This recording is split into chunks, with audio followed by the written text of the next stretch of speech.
Hello बच्चों, नमस्कार, आदाब, सत श्री अकाल। कैसे हैं आप सब बच्चों? मैं आशा करता हूं आप लोग अच्छे होंगे, कहानी अच्छी चल रही होगी। बच्चों, मेरा नाम है अविनाश कुमार और आप देख रहे हैं आपका खूबसूरत सा channel physics life.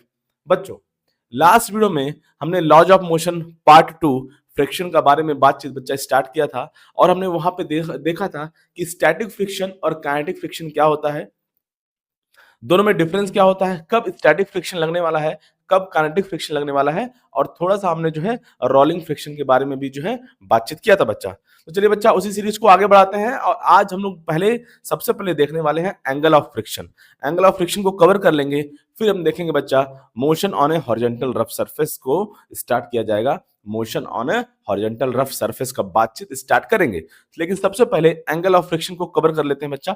Angle of friction क्या होता है बच्चा? एंगल ऑफ फ्रिक्शन, इसके बारे में बातचीत स्टार्ट करते हैं। एंगल ऑफ फ्रिक्शन,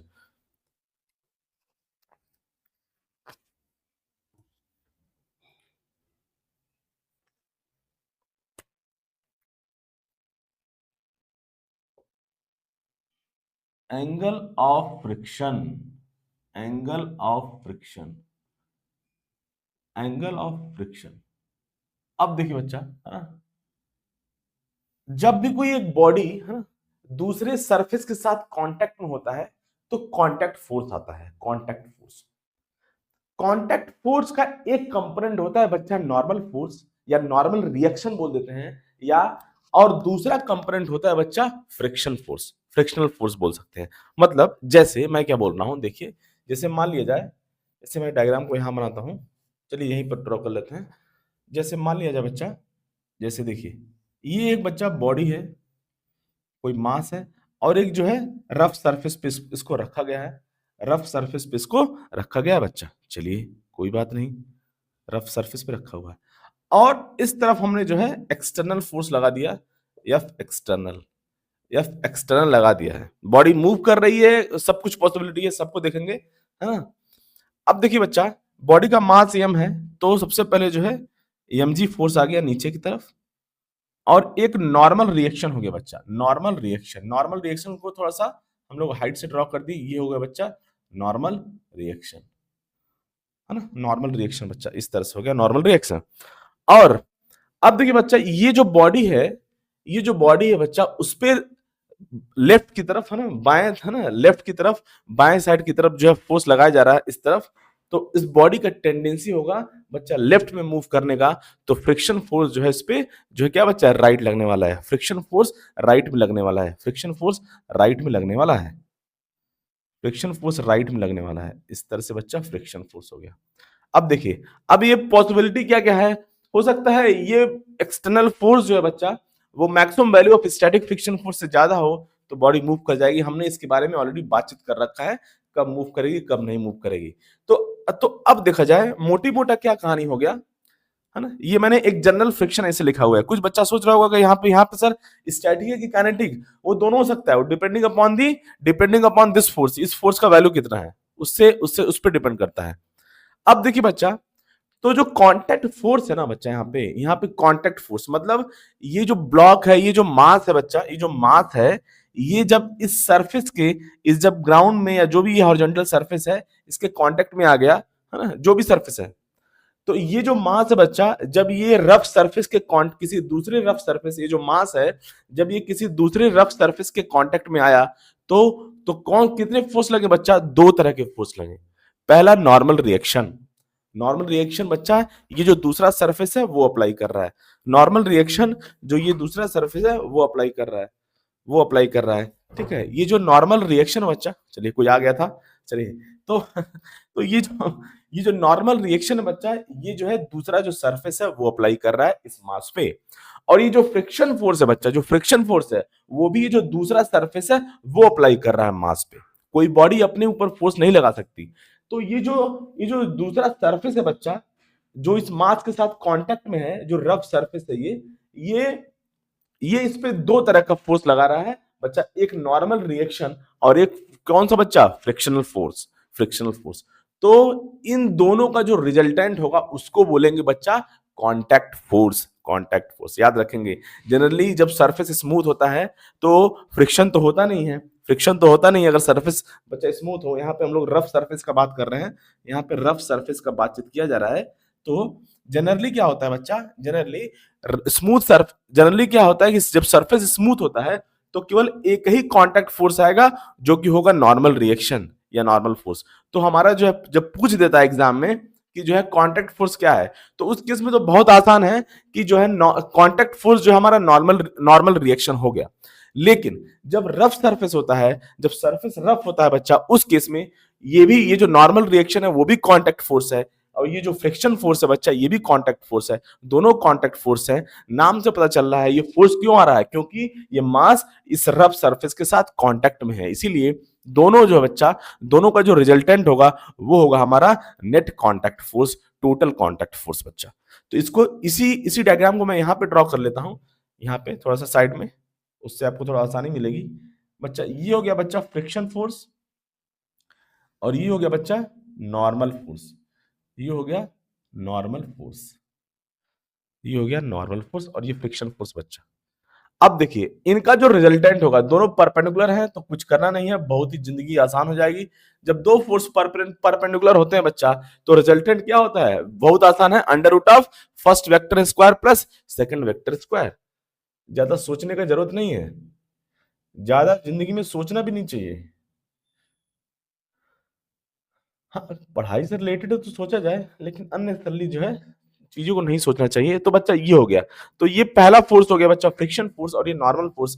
तो इन दोनों का जो रिजल्टेंट आएगा बच्चा parallelogram law of vector addition से, parallelogram law of vector addition बच्चा, ये हो गया बच्चा यहाँ पे इनका रिजल्टेंट, ये हो गया आर रिजल्टेंट। और ये जो एंगल बन रहा है बच्चा, ये जो एंगल बन रहा है बच्चा, ये जो एंगल जो नेट कांटेक्ट फोर्स है, जो आर हमारा, मैं यहाँ पे बोल रहा हूँ बच्चा, आर जो है हमारा कांटेक्ट फोर्स है, कांटेक्ट फोर्स है, आर हमारा जो है कांटेक्ट फोर्स है, कांटेक्ट फोर्स है। वो जो नेट कांटेक्ट फोर्स है बच्चा, वो नॉर्मल रिएक्शन के साथ या नॉर्मल फोर्स के साथ कितना एंगल बनाता है, उसी को बोलते हैं एंगल ऑफ फ्रिक्शन, उसी को बोलते हैं बच्चा एंगल ऑफ फ्रिक्शन। तो ऐसे बोल सकते हैं, है ना, angle made by resultant of frictional force and normal force with normal reaction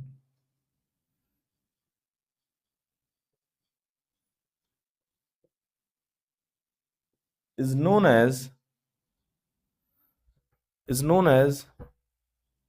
angle of, एक बार बच्चा था,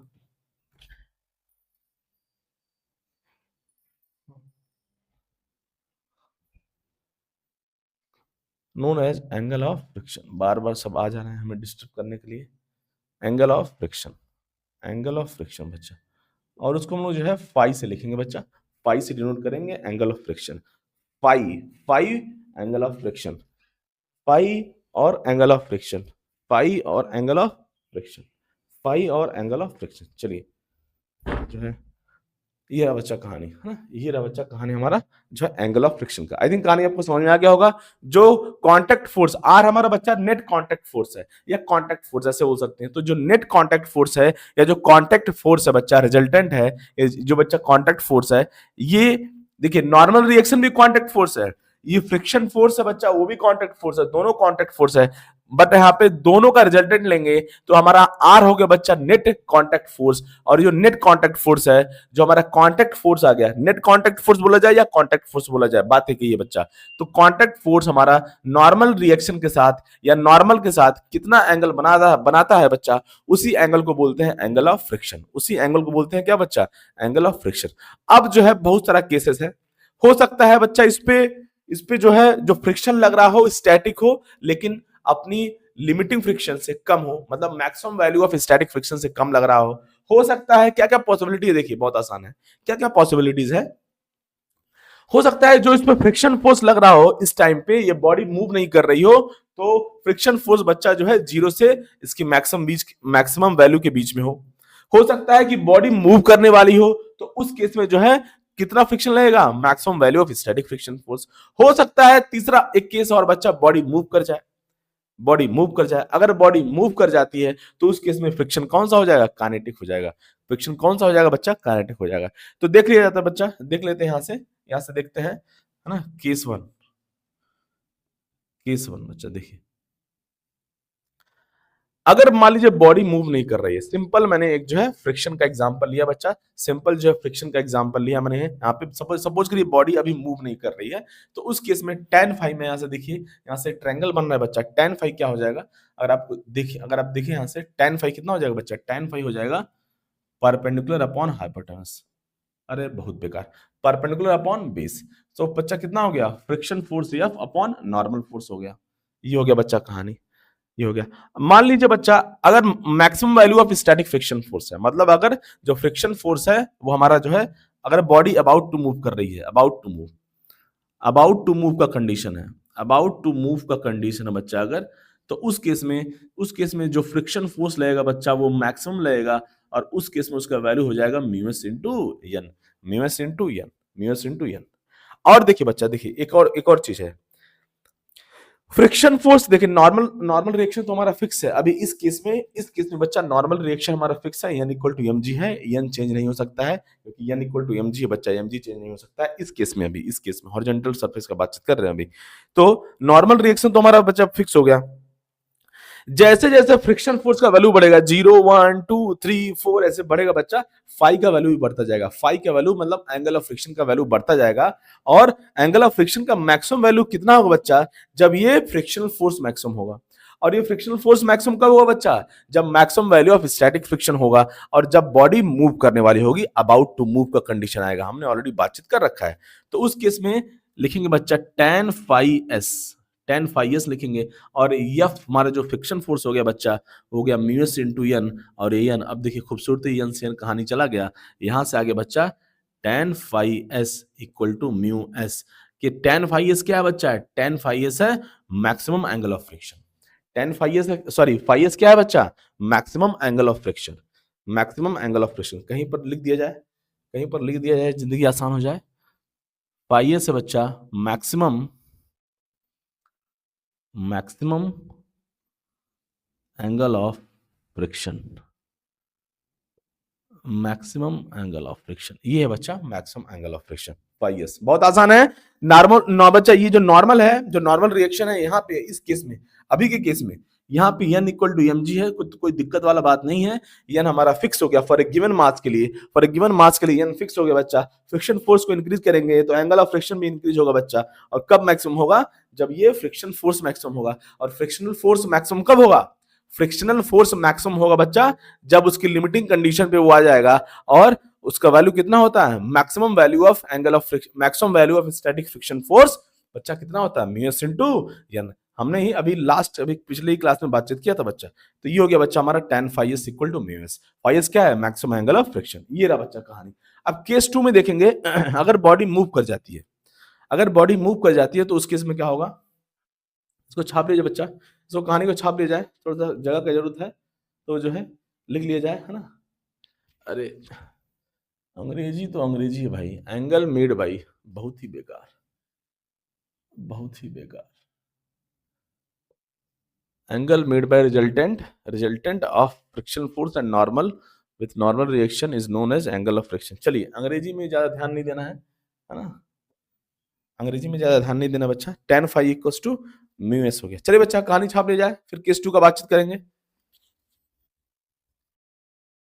अब देखिए बच्चा, केस 2 का बातचीत कर लेते हैं, कि अगर बॉडी जो है मूव कर गई है, अगर केस 2 का बातचीत कर लेते हैं बच्चा, अगर बॉडी जो है मूव कर रही है ना, केस 2 में बात करेंगे कि बॉडी जो है बच्चा क्या है, मूव कर रही है, बॉडी क्या बच्चा स्लाइड कर रही है या मूव कर रही है, आप ऐसे लिख सकते हैं स्लाइडिंग कंडीशन में है, बॉडी जो है स्लाइडिंग कंडीशन में है, अगर बॉडी स्लाइड कर रही है बच्चा, तो उस केस में अब जो ये फ्रिक्शन हो जाएगा बच्चा, ये काइनेटिक हो जाएगा, ये फ्रिक्शन क्या हो जाएगा, काइनेटिक हो जाएगा।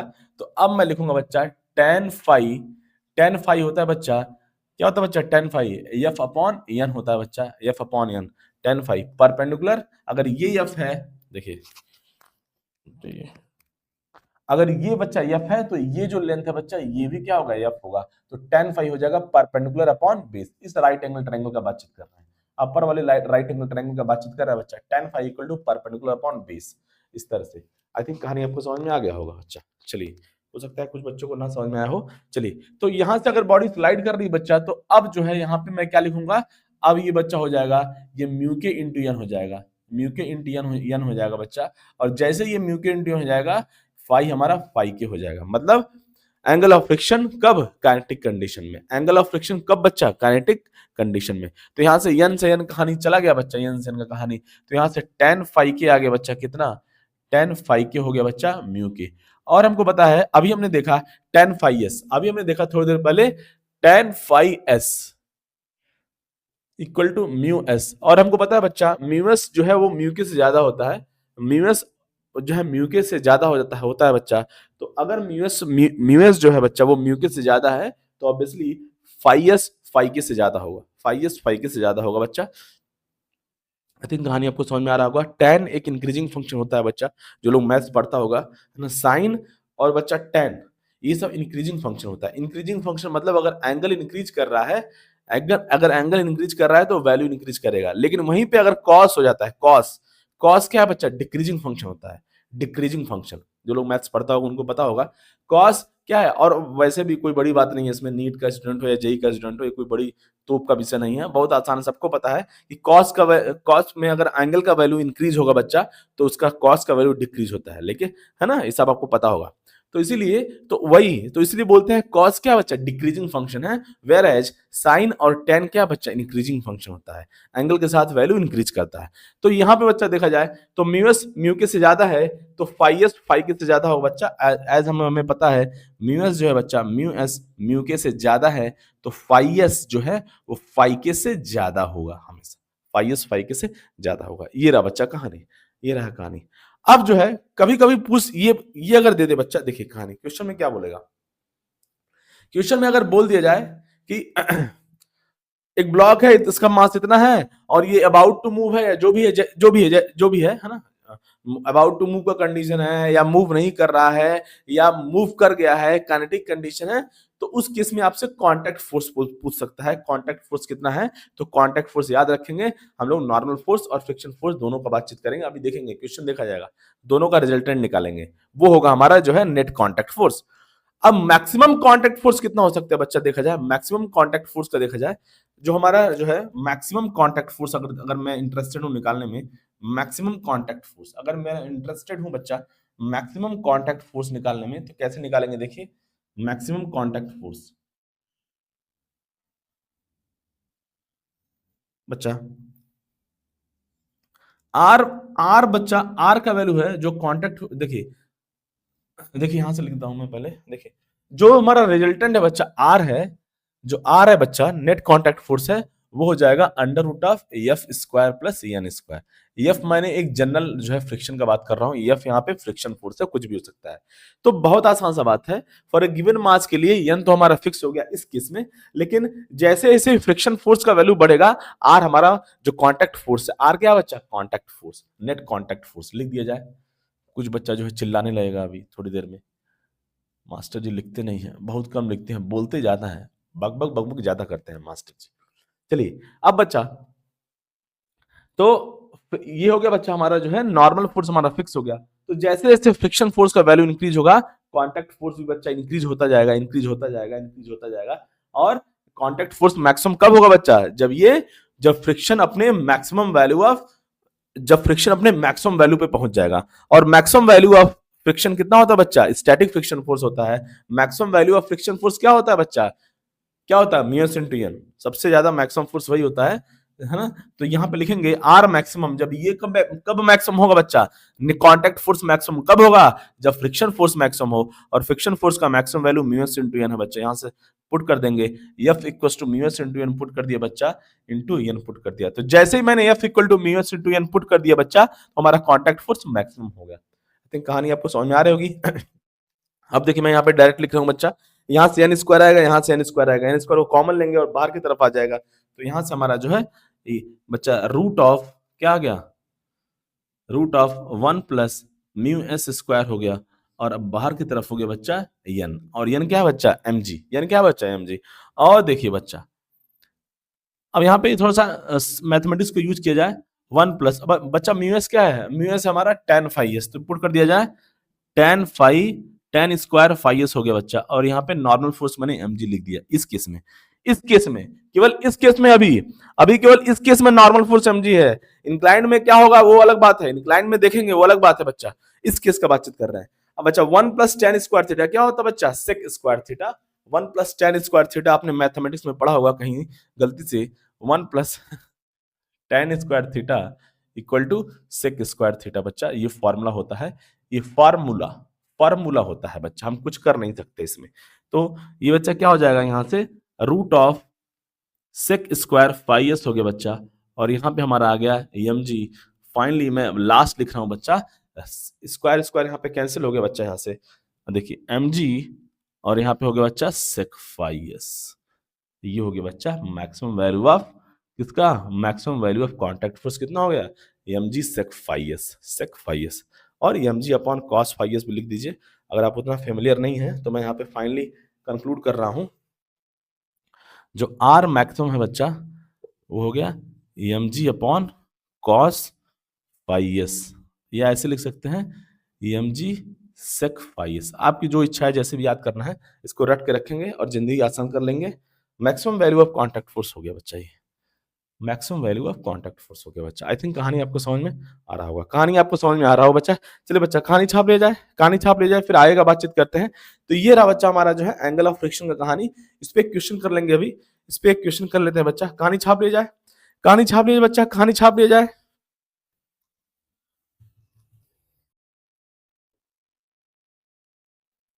अब देखिए बच्चा एक क्वेश्चन का बातचीत कर लेते हैं पहले। पहले एक जो है नॉर्मल सा क्वेश्चन का बातचीत करेंगे। क्वेश्चन आपको स्क्रीन पे दिख रहा होगा बच्चा। क्या क्वेश्चन बोला है, क्वेश्चन बोला है बच्चा, if the coefficient of friction is √3 then the angle of friction. मतलब बच्चा हमारे पास कोएफिशिएंट ऑफ फ्रिक्शन दिया हुआ है, म्यू कितना दिया हुआ बच्चा, √3 गिवन है, म्यू गिवन है √3। हमने ऑलरेडी बातचीत कर रखा है, अगर कभी किसी क्वेश्चन में एक ही वैल्यू ऑफ म्यू दिया होता है तो उसको म्यू एस भी मान सकते हैं और म्यू के भी मान सकते हैं, कोई दिक्कत वाली बात नहीं है। ये सिंपल एक प्लेन टाइप का क्वेश्चन है, इसमें ज्यादा दिमाग नहीं लगाना है बच्चा। तो tan फाई कितना होता है, tan फाई एस कितना होता है बच्चा, म्यू एस होता है, हमने ऑलरेडी देख रखा है। तो यहाँ पे जो है एंगल ऑफ फ्रिक्शन पूछ रहा है बच्चा, तो सिंपल यहाँ से म्यू का वैल्यू पुट कर दिया जाएगा और जिंदगी आसान हो जाएगा। बहुत ही आसान सा क्वेश्चन था, एक प्लेन टाइप का क्वेश्चन, एक इजी टाइप का क्वेश्चन था बच्चा ये। और यहाँ से tan फाई एस हो गया बच्चा, और ये tan कितने का वैल्यू होता है बच्चा, tan 60 डिग्री होता है बच्चा √3। यहाँ से फाई एस हमारा हो गया बच्चा, जो एंगल ऑफ फ्रिक्शन आ चुका है वो आ चुका है 60 डिग्री। ये था बच्चा जो है एक सिंपल सा प्लेन का सिंपल एक प्लेनर क्वेश्चन, एक बहुत ही नॉर्मल सा क्वेश्चन ऐसे बोल सकते हैं। प्लेनर मतलब नॉर्मल सा, कि हमें जो है म्यू का वैल्यू गिवन था और हमने जो है एंगल ऑफ फ्रिक्शन पता कर लिया बच्चा। चलिए बच्चा एक और जो है नाउ, अब जो है एक और क्वेश्चन का बातचीत किया जाएगा, अच्छे क्वेश्चन का बातचीत किया जाएगा इस बार। इस बार जो है हम जो है इंक्लाइन प्लेन पे एक क्वेश्चन लेंगे। वैसे तो हमारे पास ऑलरेडी डिवाइडेड है, हमारे पास ऑलरेडी डिवाइडेड है बच्चा। हम लोग पहले motion on A horizontal rough surface बातचीत करेंगे, motion on A horizontal rough surface, उसके बाद करेंगे, उसके बाद हम लोग बात करेंगे motion on inclined rough surface. लेकिन थोड़ा सा आइडिया देंगे, थोड़ा सा एंगल ऑफ फ्रिक्शन से रिलेटेड और कॉन्टैक्ट फोर्स से रिलेटेड जो है क्वेश्चन का बातचीत यहीं पे कर लेते हैं, इंक्लाइन रफ सरफेस से रिलेटेड बच्चा। बच्चा क्वेश्चन छाप लिया जाए, सॉरी छाप लिया जाए बच्चा, इसको कहानी को छाप लिया जाए, कहानी को छाप लिया जाए।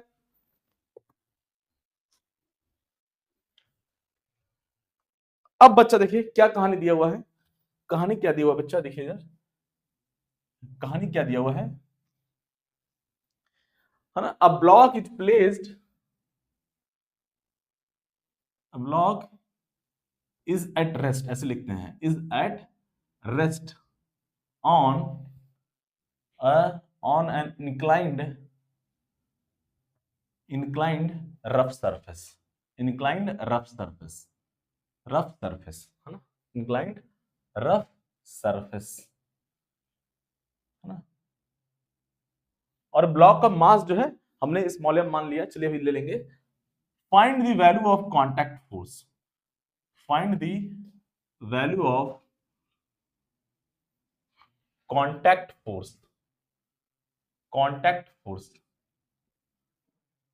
है ना, ऑन दी ब्लॉक और बिटवीन है ना, ऑन दी ब्लॉक ऐसे लिख सकते हैं, ऑन दी ब्लॉक। बच्चा हमें जो है बताना है कांटेक्ट फोर्स का जो है वैल्यू कितना है ब्लॉक पे, जो है एक बार देख लिया जाए, स्क्रीन पे कहानी दिख रहा है, चलिए कहानी दिख रहा है, बच्चा कहानी दिख रहा है यहाँ से जो है। अच्छा, और हमको म्यू वगैरह कुछ दिया हुआ नहीं है, म्यू वगैरह कुछ नहीं दिया हुआ है, म्यू म्यू में हमारा आंसर नहीं आने वाला है। तो बच्चा क्वेश्चन क्या गिवन है, देखिए इधर ध्यान से देखा जाए, है ना। हमें गिवन है बच्चा बस ब्लॉक का मास गिवन है और जो है इंक्लाइन सरफेस का जो है इंक्लिनेशन गिवन है। ये ब्लॉक है बच्चा। चलिए मान लीजिए डायग्राम भी दिया ही हुआ है, कोई दिक्कत वाली बात नहीं है, नहीं तो कुछ बच्चा चिल्लाने लगेगा। बच्चा हमें बताना है आंसर जो है यम एंड थीटा के टर्म में, और जो है यम एंड थीटा के टर्म में बच्चा हमें आंसर बताना है। तो पहला ऑप्शन में लिखता हूं m g sine theta, first option. Second option बच्चा मैं लिखता हूं m g cos theta. Third option में लिखता हूं बच्चा M g upon cos theta, और लास्ट ऑप्शन में लिखता हूं बच्चा एम जी। कौन सा ऑप्शन करेक्ट है इसके बारे में हमें ध्यान देना बच्चा। तो अब हमें कांटेक्ट फोर्स पता करना है बच्चा। क्या क्या पता करना है, कांटेक्ट फोर्स हमें पता करना है। मतलब ये जो इंक्लाइन सरफेस है बच्चा, ये ब्लॉक इस incline surface, incline rough surface के कांटेक्ट में आया, तो इनके बीच में कांटेक्ट फोर्स कितना है। और ऐसे बोल सकते हैं कि कांटेक्ट फोर्स जो है फाइनली ये जो इंक्लाइन रफ सरफेस है वो मास पे कितना जो है कितना जो है कितना जो है कितना जो है कितना जो है फोर्स लगा रहा है, इसके बारे में बातचीत कर रहा है बच्चा। तो कैसे सॉल्व करेंगे, पहले बच्चा देखिए क्वेश्चन बहुत ही आसान है। देखिए इधर अब ये मास रेस्ट पे देखिए दिया हुआ है, a block is at rest on an incline rough surface, है ना। Find the value of contact force on the block, है ना, contact force on the block. अब बच्चा ये यम एंड थीटा हमें गिवन है, मास एंड थीटा, ये डायग्राम हमें गिवन है, इस तरह से कहानी दिया हुआ है। तो अब ये ब्लॉक पहली बात तो रेस्ट पे है, रेस्ट पे है तो ये मूव नहीं कर रहा है, मूव नहीं कर रहा है। तो अगर इसका फ्री बॉडी डायग्राम बनाया जाए, वैसे अगर ये सरफेस रफ होता, ये सरफेस सॉरी अगर ये बच्चा जो सरफेस अगर स्मूथ होता, तो due to mg sin theta ये ब्लॉक नीचे की तरफ जाता। लेकिन ये रफ सरफेस है, कैसा सरफेस है, रफ सरफेस है बच्चा। तो इसका अगर फ्री बॉडी डायग्राम बनाया जाए, पहले तो फोर्स लग रहा है बच्चा नीचे की तरफ mg sin थीटा, और यहाँ पे बच्चा ये नॉर्मल फोर्स हो गया अल्लाह, और यहाँ पे जो है mg cos थीटा बच्चा नीचे की तरफ लगता है परपेंडिकुलर टू द प्लेन। ये सब हमने ऑलरेडी देख रखा है, mg cos थीटा। अब बच्चा ये जो सरफेस है वो रफ है, वैसे हमारे पास जो है हम पहले जो है अभी जो है इस क्वेश्चन के बाद मेनली जो है हम लोग जो है motion on A horizontal surface start करेंगे, उसके बाद हम लोग जो है motion on inclined rough surface का बातचीत करेंगे। लेकिन अब ये थोड़ा सा इंट्रोडक्टरी या भी स्टार्टिंग का लेक्चर है, थोड़ा सा कॉन्सेप्ट से बेस्ड है, कांटेक्ट फोर्स में पता करना है, इसीलिए जो है यहाँ पे मैंने इस क्वेश्चन को लिया हुआ है। By the way motion on inclined rough surface जो हम लोग जो है एक अलग सा सेक्शन है बच्चा, उसको अलग से हम लोग देखेंगे। चलिए अब देखिए बच्चा, तो ये ब्लॉक मूव नहीं कर रहा है, ये ब्लॉक बच्चा मूव नहीं कर रहा है, तो डेफिनेटली यहाँ पे फ्रिक्शन फोर्स आएगा बच्चा। ब्लॉक की टेंडेंसी है नीचे की तरफ जाने की, तो फ्रिक्शन फोर्स लग रहा है बच्चा कहाँ, ऊपर की तरफ। अच्छा, अब कितना फ्रिक्शन फोर्स लग रहा है वो सब जानने का जरूरत नहीं है, बस ब्लॉक रेस्ट पे है, ये मूव नहीं कर रहा है। तो अब ये जो फ्रिक्शन फोर्स होगा बच्चा, ये mg sin थीटा के इक्वल होगा। ऑब्वियसली ये स्टैटिक फ्रिक्शन लग रहा है इस पे, लेकिन लेकिन लेकिन अब ये मैक्सिमम है कि नहीं है ये हम नहीं बता सकते हैं, ये हम नहीं बता सकते बच्चा। ऑब्वियसली अगर ये ब्लॉक अबाउट टू मूव होता, उस केस में maximum value of static friction force लगता। अभी ये बच्चा अभी देखिए बहुत आसान सा क्वेश्चन है, तो फ्रिक्शन फोर्स इस पे मान लीजिए एफ लग रहा है ऊपर की तरफ, हमें नहीं पता कितना है। तो अब ये बच्चा हो गया कंप्लीट फ्री बॉडी डायग्राम। तो यहां से हम देख सकते हैं ये ब्लॉक मूव नहीं कर रहा है बच्चा, तो फ्रिक्शन, तो upward force along the plane, upward force equal to downward force. So F friction force का वैल्यू कितना हो गया बच्चा, mg sin थीटा हो गया। और block perpendicular to the plane भी नहीं मूव कर रहा है, अलोंग द प्लेन ब्लॉक नहीं मूव कर रहा है, और परपेंडिकुलर टू द प्लेन भी नहीं मूव कर रहा है बच्चा। तो नॉर्मल फोर्स कितना होगा बच्चा, mg cos थीटा हो गया। ये रहा बच्चा कहानी। तो अब हमारा आंसर आ चुका है बच्चा, कांटेक्ट फोर्स। बहुत सारा बच्चा जो है क्या करता है, इसी को नॉर्मल फोर्स को कांटेक्ट फोर्स मान लेता है और ये टिक कर देगा, जो कि ये क्या है बच्चा, ये गलत है, ये रॉन्ग है, ये आंसर नहीं है बच्चा। mg cos theta is not a contact force बच्चा। ये जो है ब्लॉक इस इंक्लाइन सरफेस के साथ कांटेक्ट में है, उसकी वजह से दो फोर्स आ रहा है इस ब्लॉक पे, इस इंक्लाइन सरफेस, इस इंक्लाइन रफ सरफेस की वजह से। या ऐसे बोल सकते हैं बच्चा, ये जो इंक्लाइन रफ सरफेस है, ये जो इंक्लाइन रफ सरफेस है बच्चा, इस ब्लॉक पे कितना फोर्स लगा रहा है, पहला नॉर्मल रिएक्शन और दूसरा फ्रिक्शन फोर्स लगा रहा है। तो कांटेक्ट फोर्स आएगा बच्चा, जो कांटेक्ट फोर्स आएगा इन दोनों का रिजल्टेंट होगा। क्यों, क्योंकि ये दोनों फोर्स कौन लगा रहा है ब्लॉक पे, इंक्लाइंड रफ सरफेस लगा रहा है, जो कि कांटेक्ट फोर्स होगा। और खूबसूरती क्या है, ये दोनों फोर्सेस क्या है बच्चा, परपेंडिकुलर हैं। नॉर्मल रिएक्शन और फ्रिक्शन फोर्स दोनों परपेंडिकुलर है बच्चा, तो इस केस में कांटेक्ट फोर्स जो आएगा वो हमारा इन दोनों का रिजल्टेंट होगा। और खूबसूरती क्या है कि दोनों परपेंडिकुलर है बच्चा, तो कांटेक्ट फोर्स क्या हो जाएगा बच्चा, जब भी दो वेक्टर परपेंडिकुलर हो तो उनका रिजल्टेंट कैसे कैसे निकालते हैं, पहले वेक्टर का स्क्वायर प्लस दूसरे वेक्टर का जो है मैग्नीट्यूड का स्क्वायर। तो पहला वेक्टर हो गया बच्चा F square plus N square, बच्चा ये हो गया हमारा आंसर।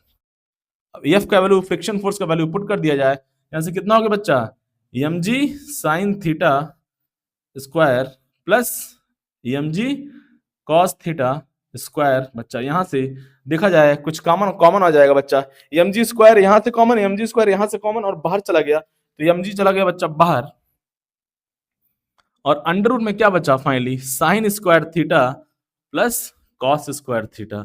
और द खूबसूरती क्या बच्चा, sine square theta plus cos square theta 1 हो गया बच्चा, तो यहां से हो गया बच्चा, बहुत अच्छा आसान सा कहानी है, M G into root one one होता है बच्चा। फाइनली जो कॉन्टैक्ट फोर्स आया वो हमारा एम जी हो गया, तो ये रहा बच्चा आंसर, कॉन्टैक्ट फोर्स जो होगा एम जी होगा। Normal reaction obviously M G cos theta है। फ्रिक्शन फोर्स का वैल्यू कितना है, अगर इस क्वेश्चन में आपसे पूछता है what is the friction force here acting on the block, क्या होगा, एम जी साइन थीटा होगा, क्योंकि ब्लॉक मूव नहीं कर रहा है। और कैसा फ्रिक्शन होगा ये, ऑब्वियसली स्टैटिक होगा, स्टैटिक फ्रिक्शन होगा, क्योंकि ब्लॉक रेस्ट पे है, ब्लॉक मूव नहीं कर रहा है। कहानी समझ में आया बच्चा, आई थिंक कहानी आपको समझ में आ गया होगा बच्चा, कहानी आई थिंक आपको समझ में आ गया होगा, कहानी समझ में आ गया होगा बच्चा। ये रहा बच्चा कॉन्टैक्ट फोर्स। चलिए बच्चा कहानी छाप लिया जाए, कहानी छाप लिया जाए, कहानी छाप लिया जाए बच्चा, कहानी छाप लिया जाए।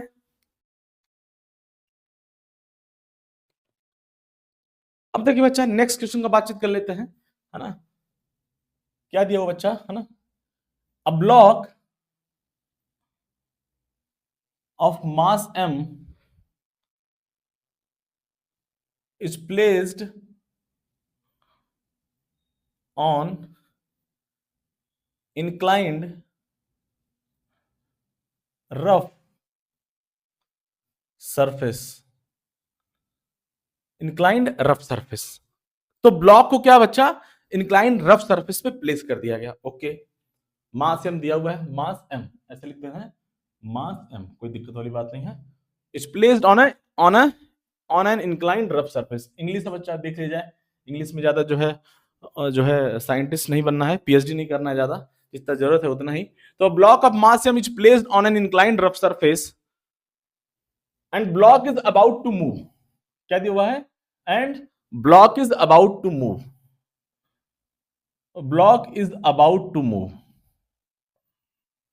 अबाउट टू मूव मतलब बच्चा, अब जो है पहले इसके पहले वाले में हमने देखा था ब्लॉक रेस्ट पे था, जब ब्लॉक को रखा गया बच्चा इंक्लाइन रफ सरफेस पे, तो पिछले वाले क्वेश्चन में, लास्ट वाले क्वेश्चन में बच्चा ब्लॉक रेस्ट पे था, मूव नहीं कर रहा था। लेकिन इस क्वेश्चन में क्या हुआ, जैसे ही इस ब्लॉक को प्लेस्ड किया गया इंक्लाइन रफ सरफेस पे बच्चा, तो उस केस में क्या हुआ, उस केस में बच्चा क्या हुआ, ये अबाउट टू मूव है, मतलब मूव करने वाला है, मतलब नेक्स्ट मोमेंट में क्या होगा, नेक्स्ट मोमेंट पे ब्लॉक मूव कर जाएगा, इसका कहने का मतलब ये है। तो block is about to move, है ना। Find frictional force on the block, find frictional force on it, ऐसे लिख देते हैं, यहीं पे लिख देते हैं, कहानी खत्म हो जाएगा, ऑन इट। फ्रिक्शनल फोर्स का बातचीत कर रहा है बच्चा। अब देखिए बच्चा, तो क्या कहानी दी हुआ बच्चा, अब देखिए, अब यहां पे बच्चा इंक्लाइंड रफ सरफेस है, बस डिफरेंस क्या है, यहां पे अब ब्लॉक जो है मूव करने वाला है, अबाउट टू मूव कंडीशन है। अगेन मैंने आपको बच्चा थ्योरी क्लासेस में ऑलरेडी दिखा रखा है बच्चा, हम लोग देख चुके हैं ऑलरेडी, जब भी कोई ब्लॉक रेस्ट पे है या अबाउट टू मूव है बच्चा, अबाउट टू मूव का मतलब ही होता है बच्चा कि ब्लॉक मूव नहीं कर रहा है, ये बस ऐसे ही दिखने में लग रहा है ब्लॉक मूव कर रहा है, लेकिन मूव नहीं कर रहा है बच्चा। अबाउट टू मूव में याद रखेंगे, अबाउट टू मूव में अबाउट टू मूव में नेट फोर्स कितना होता है बच्चा, जीरो होता है, ब्लॉक मूव नहीं करता है, नेट फोर्स जीरो होता है। नेक्स्ट मूवमेंट में मूव करेगा, अब नेक्स्ट मूवमेंट कब आएगा वो अलग बात है, वो तो अलग सा चीज है। अब बच्चा यहाँ पे देखिए, अगेन फ्री बॉडी डायग्राम बनाएंगे बच्चा। अगेन ये बच्चा, ये रफ सरफेस है, कैसा सरफेस है, रफ सरफेस है, रफ। English rough surface. अब बच्चा down the plane mg sine theta हमें पता है, mg साइन थीटा, और यहाँ पे बच्चा नॉर्मल फोर्स हो गया, इसको हमें पता है, और नीचे की तरफ बच्चा क्या है, mg cos थीटा। और ये ऑब्वियसली जब जब हम लोग इस ब्लॉक को इस इंक्लाइन रफ सरफेस पे प्लेस करेंगे बच्चा, तो ऑब्वियसली इसकी टेंडेंसी होगी नीचे जाने की due to mg sine theta, due to mg sine theta बच्चा। तो इसलिए फ्रिक्शन फोर्स कहां लगेगा, फ्रिक्शन फोर्स ऑब्वियसली ऊपर की तरफ लगेगा, फ्रिक्शन फोर्स ऊपर की तरफ लगेगा। हाँ, इस केस में जो है फिर से अब अबाउट टू मूव है, तो कौन सा फ्रिक्शन फोर्स कर लग रहा होगा बच्चा, maximum value of static friction force, maximum value of static friction force लग रहा है बच्चा, यहाँ पे मैक्सिमम वैल्यू लग रहा है। अच्छा, लेकिन ब्लॉक मूव कर रहा है क्या, ब्लॉक नहीं मूव कर रहा है, तो अगेन बच्चा downward force equal to upward force along the plane. तो यहां से फिर से बच्चा जो है mg साइन थीटा किसके इक्वल हो गया बच्चा, या ऐसे बोल सकते हैं अभी भी जो है फ्रिक्शन फोर्स कितना है, mg साइन थीटा है, अभी भी इस केस में बच्चा फ्रिक्शन फोर्स कितना हो गया, mg साइन थीटा हो गया। हाँ, ये इस समय maximum value of static friction force लग रहा है इस ब्लॉक के ऊपर, और ब्लॉक मूव नहीं कर रहा है, तो अगेन इस केस में क्या हो गया बच्चा, जो है फ्रिक्शन फोर्स का वैल्यू कितना हो गया, mg साइन थीटा। कंफ्यूज नहीं होना है बच्चा, कंफ्यूज नहीं होना है, वो थीटा देखिए लास्ट क्वेश्चन को इससे कंपेयर नहीं करना है। कुछ बच्चा अब सोच रहा होगा, अब सोचता रहता है कुछ बच्चा, अरे भाई दोनों क्वेश्चन का अपना अलग अलग मीनिंग है, दोनों क्वेश्चन से कोई रिलेशन नहीं है, पता नहीं वो थीटा लास्ट वाले क्वेश्चन में थीटा क्या था, इस क्वेश्चन में थीटा क्या है, तो कोरिलेट नहीं करना है, कोरिलेट नहीं करना है, कोरिलेट नहीं करना है। अब कुछ बच्चा ऐसा सोचेगा सर वही सरफेस है, वही थीटा है, तो पीछे वाले क्वेश्चन में ब्लॉक जो है रेस्ट पे था, अब यहाँ पे अबाउट टू मूव हो गया, ये कैसे हो गया, तो वो उस क्वेश्चन का इस क्वेश्चन से कोई भी लेना देना नहीं है बच्चा, कंफ्यूज नहीं होना है। ये अपना अलग सा क्वेश्चन है, सिंपल ये अलग सा क्वेश्चन है, इससे पीछे वाले क्वेश्चन का कोई मतलब नहीं है बच्चा। अब यहाँ पे ब्लॉक जो बच्चा अबाउट टू मूव कर रहा था, कंडीशन दे दिया था, अबाउट टू मूव में अभी भी क्या होता है, नेट फोर्स जीरो होता है, ब्लॉक मूव नहीं करता है, तो नेट फोर्स जीरो होगा, तो along the plane downward force equal to upward force, so mg sin theta f हो गया बच्चा, और ऑब्वियसली n तो mg cos थीटा होगा ही होगा, उसमें कोई बड़ी बात नहीं है, n क्या होगा, mg cos थीटा होगा बच्चा, n क्या होगा, mg cos थीटा। हाँ, इस क्वेश्चन में अब क्या है, इस क्वेश्चन में ये जो फ्रिक्शन फोर्स है बच्चा, वो maximum value of friction force लग रहा है म्यूएस इनटू n है, इस केस में ये मैक्सिमम वैल्यू ऑफ जो है, इस केस में जो फ्रिक्शन फोर्स है बच्चा वो म्यूएस इनटू n होगा, maximum value of static friction force, क्योंकि ब्लॉक अबाउट टू मूव है, मूव करने वाला है। हाँ, वो आगे हम लोग देखेंगे, फिर मैं इसको यहाँ पे पुट कर सकता हूँ mg sin theta equal to क्या बच्चा, f equal to mu S into n, और n का वैल्यू मैं यहाँ से पुट कर सकता हूँ बच्चा, mg cos थीटा हो गया, एफ का वैल्यू मैंने mu S into N put किया, और म्यू और एन का वैल्यू क्या बच्चा, mg cos थीटा, यहां से कुछ कैंसिलेशन हो जाएगा और उसको सॉल्व किया जाएगा, so sine by cos tan हो जाएगा बच्चा, sine theta equal to mu S. आगे जाके देखेंगे हम लोग जो है बच्चा, जब भी बच्चा जो थीटा होगा, जो एंगल ऑफ इंक्लिनेशन, उसका tan का वैल्यू म्यू एस के इक्वल हो जाएगा बच्चा, उस केस में ब्लॉक अबाउट टू मूव होगा, वो आगे हम लोग देखेंगे जब हम लोग डिस्कस करेंगे motion on inclined rough surface. तो बच्चा आज के लिए इतना ही। अब जो बच्चा इस कहानी को छाप दिया जाए, इस कहानी को छाप लीजिए बच्चा, कहानी को छाप दिया जाए, कहानी को छाप दिया जाए।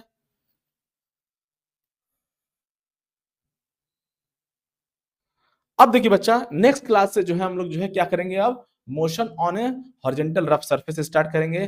उसके बाद जो है जब उसका कहानी कंप्लीट हो जाएगा, फिर हम लोग जो है स्टार्ट करेंगे motion on inclined rough surface बच्चा, motion on inclined rough surface. I think कहानी आपको समझ में आ गया होगा बच्चा। चलिए बच्चा, मिलते हैं नेक्स्ट वीडियो में, और हम लोग स्टार्ट करेंगे motion on horizontal rough surface, motion on horizontal rough surface बच्चा।